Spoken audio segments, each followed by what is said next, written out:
नारा क्या था 2014 में? बहुत हुई महंगाई की मार। अब की बार मोदी सरकार, ये 14 का नारा था, 20 आते आते ये नारा बन गया बहुत हुई महंगाई की मार, क्योंकि अब देश में है मुनाफा खोरों की सरकार। बहुत चूड़ियां तोड़ी स्मृति ईरानी ने।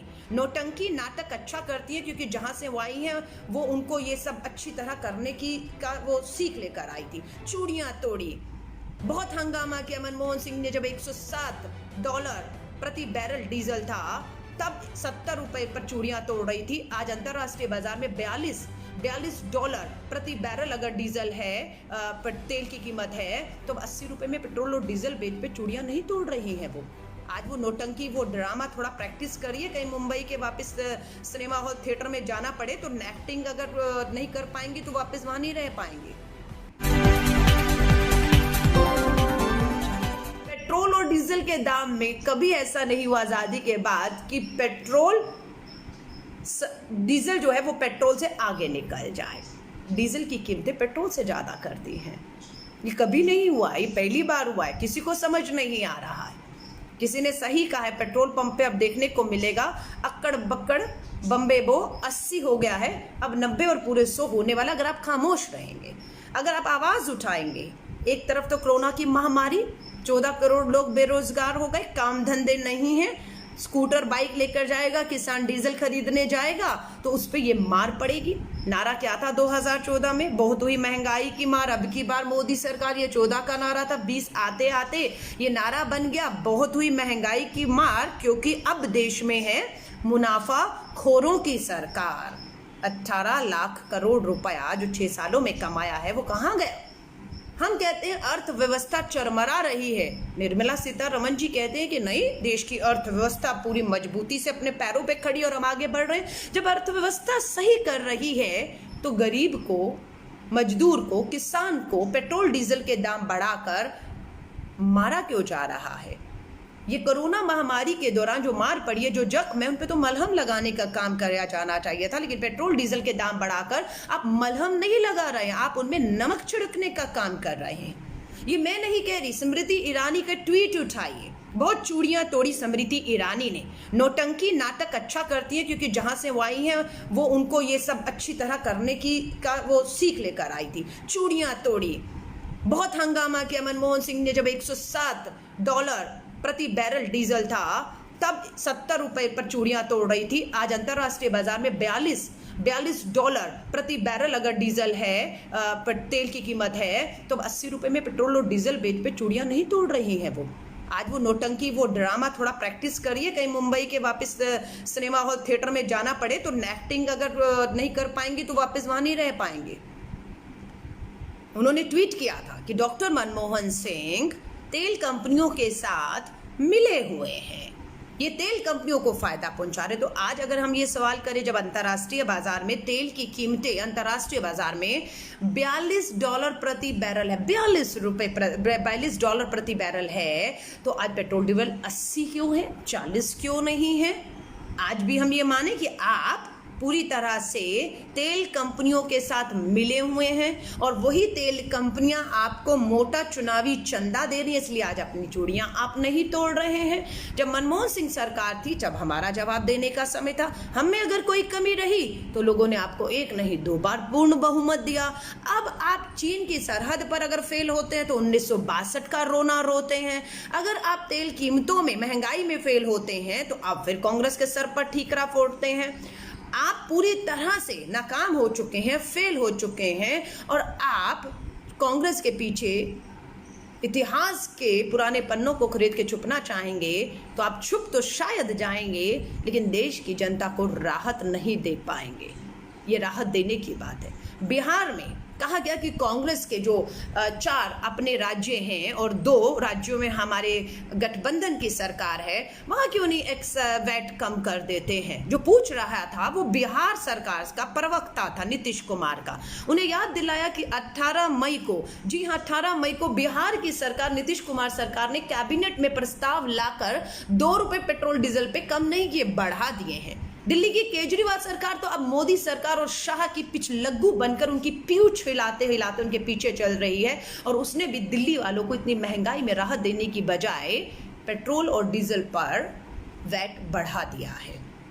मैं आपको बताती हूँ, जब हमारी सरकार थी तो हमारी सरकार, मनमोहन सिंह की सरकार, बहुत पीछे चलिए नहीं जाती। 2014 में हम लोग 9 रुपये 20 पैसे, जी हाँ 9 रुपये 20 पैसे पेट्रोल के ऊपर एक्साइज लेते थे, टैक्स लेते थे 9 रुपये। आज आप कितना ले रहे हैं? 33 रुपये।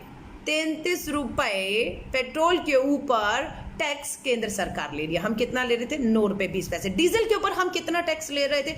डीजल के ऊपर हमारी मनमोहन सिंह सरकार 3 रुपये 40 पैसे टैक्स ले रही थी, और आज केंद्र की मोदी सरकार कितना ले रही है? लगभग 32 रुपये। हम कितने ले रहे थे डीजल के ऊपर टैक्स? 3 रुपया। आप कितने ले रहे हो? 32 रुपया। 3 रुपये 32 रुपये में कोई फर्क होता है या नहीं होता? फिर ये झूठ बोलते हैं कि कोरोना की महामारी है, उस महामारी में हमारे उद्योग धंधे बंद है, हमारा जो पैसा आना था वो बंद है, इसलिए ये झूठ बोलते हैं। ये कोरोना का तो बहाना है, अपनी नाकामियों को से देश का ध्यान भटकाना है। ये अगर आपने मार्च, अप्रैल, मई, जून, इन 3 महीनों में ही सिर्फ टैक्स बढ़ाया होता पेट्रोल डीजल में, उसके दाम बढ़ाए होते और ये तर्क देते कि कोरोना महामारी की वजह से ये सब हो रहा है, तो शायद हम मान जाते। लेकिन इन्होंने पिछले 6 सालों में 9 बार एक्साइज बढ़ाई है, इसलिए वो एक्साइज 3 रुपये से डीजल से बढ़कर 30 रुपये पहुंच गई है।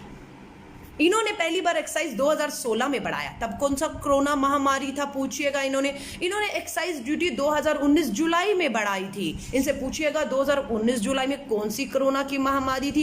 इन्होंने मार्च के पहले दिन में ही 2020 मार्च में एक्साइज फिर बढ़ाया, पेट्रोल के ऊपर टैक्स का निःशुल्क उत्पादन निःशुल्क बढ़ाया, तब कौन सी कोरोना महामारी थी। तो कोरोना का तो बहाना है, मैं आपको सब बता रही हूँ। 18 लाख करोड़ का लाभ तेल कंपनियों को इन्होंने पहुंचाया है, ये हमारी जेब से ही निकल कर गया है। मैं आप सबसे कह रही हूँ, केंद्र सरकार से हम एक मांग कर रहे हैं। मैं इस बात से मानती हूँ कि हर राज्य अपना अपना जो है वो वैट लगा देता है। केंद्र तो अपना उत्पादन शुल्क, एक्साइज ड्यूटी बढ़ा ही रहा है। 30 रुपया बढ़ाई एक्साइज ड्यूटी, 30 रुपया, बहुत महंगा है, मैं बता रही हूँ। और राज्य सरकारें उस पर और वैट लगा के मार पे मार मारी कर रहे हैं। लेकिन हमारी और राहुल गांधी जी की कांग्रेस का सुझाव 2017 में था, 18 में, 19 में, 20 में भी, और हमने ये कहा हम सत्ता में आएंगे तो पेट्रोल डीजल के दामों को पूरी तरह से जीएसटी, जी हाँ जीएसटी के अधीन ले आएंगे, जो केंद्र की सरकार नहीं ला रही। हमारी मांग है वो लाए। उसके पीछे कारण क्या है, क्यों जीएसटी में लाना चाहिए, और जीएसटी में लाने के बाद क्या फायदा होगा? बिल्कुल फायदा होगा, क्योंकि पूरे देश के अंदर एक कर हो जाएगा, एक कर लगेगा।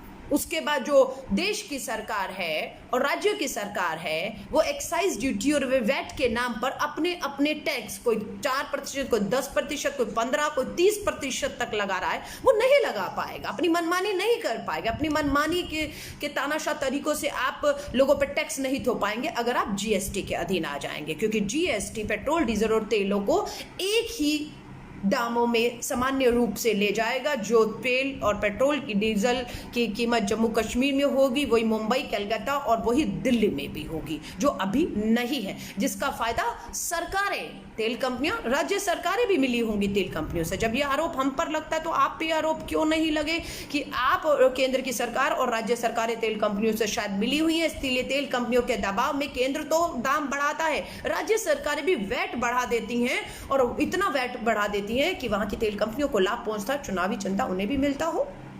लेकिन जब आप जीएसटी कर देंगे तो अब आप मनमाने तरीकों से तेल कंपनियों के दबाव में आकर ये दाम नहीं बढ़ाएंगे।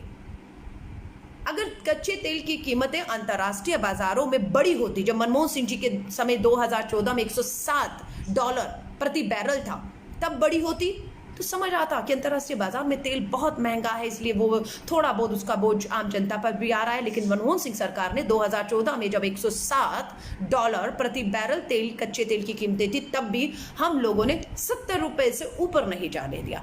आज कच्चे तेल की कीमत 2020 में जब है तो अंतर्राष्ट्रीय बाजार में $42 पर है, $42 प्रति बैरल, और आज ये 80 रुपया वसूल रहे हैं।